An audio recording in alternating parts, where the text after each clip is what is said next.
I think there's a record of presidents getting reelected during war times. Is this war ultimately a tactic to get reelection for the current president? I don't think so.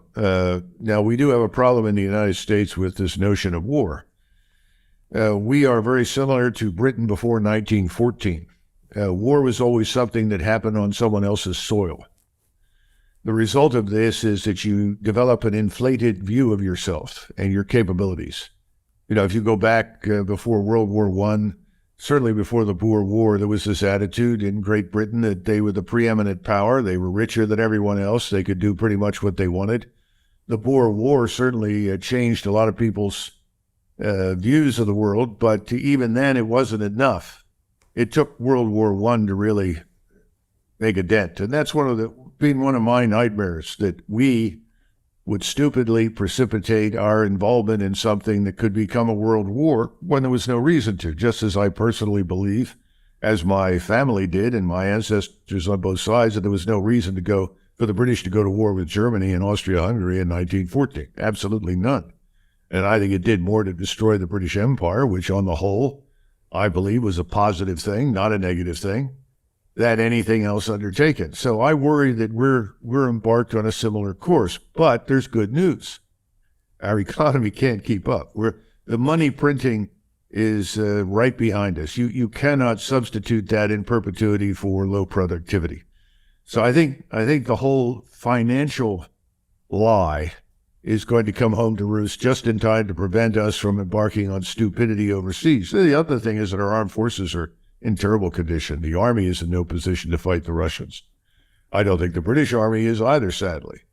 I think everybody in Europe is aware of that privately. So what do you do if you're a globalist and you're losing? This is the question. Do you do something really stupid?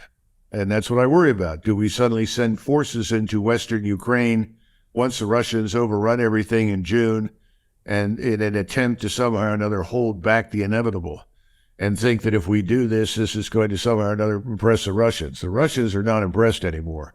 The Russians, if anything, the Russian people are furious. We should be grateful that Mr. Putin has turned out to be someone capable of exercising restraint. This is not someone who's given to emotion and ruled by emotion, thank God. But here we are ruled a lot by emotion, and that worries me.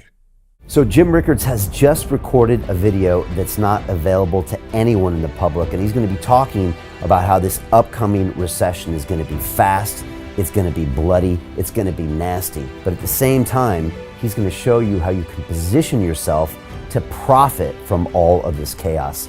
Now, we've made this video only available to our viewers. Go to londonreal.tv/Jim. Watch that immediately. I can't say enough good things about Jim Rickards. He understands the global economic system better than any guest I've ever had on London Real.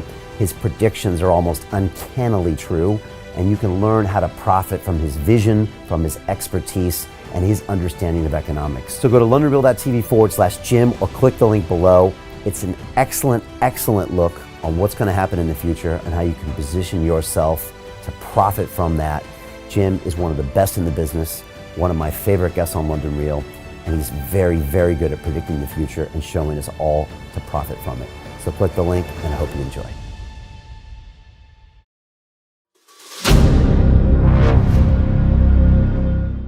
I'm looking for partners, collaborators, colleagues who want to join forces with me around the globe and create real value, generational wealth, and financial freedom for everyone else around the world.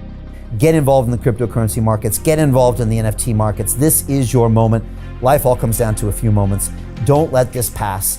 Now it's not too late. Next year's going to be too late. Ultimately, this is about freedom. That's the way I see it.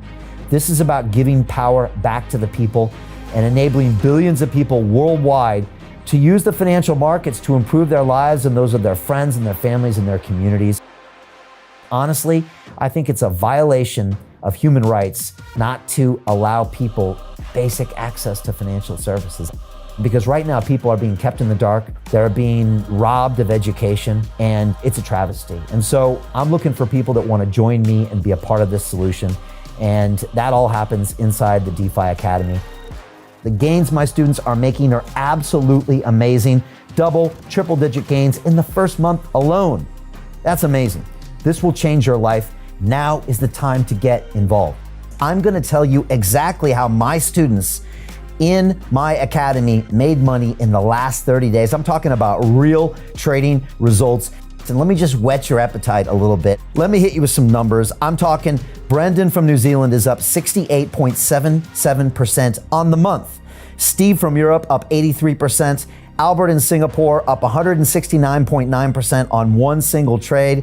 I got Susan up 153% on her call options alone, also rocking 139% returns and 442% returns as well on individual trades. These are people that are changing their financial future in the last 30 days, but it's based on trading discipline. I've graduated over 500 students from inside my academy from over 54 countries around the world. It's amazing. When it comes to crypto, DeFi, and blockchain, we love this space. We truly believe it's the future. This is down to our core. It's authentic to what we're doing, and everybody can tell through the camera because you can't make this stuff up. If you're watching me now, wherever you are, I implore you, take 60 seconds right now and join my academy. Apply today. Now you've got a chance. Life all comes down to a few moments. What are you going to do? What's the choice that you're going to make?